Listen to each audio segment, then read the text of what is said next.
I wanted to share this very, very, very rare moment of peace because I'm actually on my own in the house. The kids are away, little Pepper's at school. So before I write down the next recipe, which is for the chocolate chunk loaf, I want to give you a couple of tips that's going to help you make the best cake that you possibly can make. So I'm going to start off with the bananas. Now these are the bananas I'm going to use. Very dark and black, and actually they are hard because they've been in the freezer. I always tend to freeze the bananas I'm going to bake with because it gives a really lovely flavour to the overall cake. What I do is I take them from the fruit bowl before the fruit flies get hold of them, but when your kids aren't going to eat them, when they're all black and brown and generally no one's going to touch them, stick them in a bag and put them in the freezer.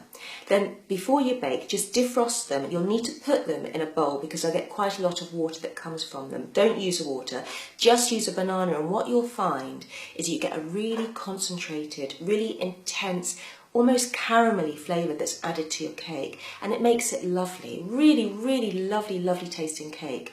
It's actually not too banana-y in this recipe. It's just quite caramelly. It's lovely. So if you can, freeze your bananas because you're not going to waste any, and then you can always make this recipe time and time again.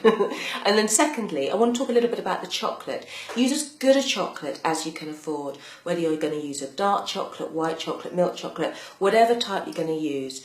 The best quality is going to make the best tasting cake. So I hope these tips are going to help you to want to make this recipe because it really is lovely. It actually went within about an hour and a half of making it when they came home.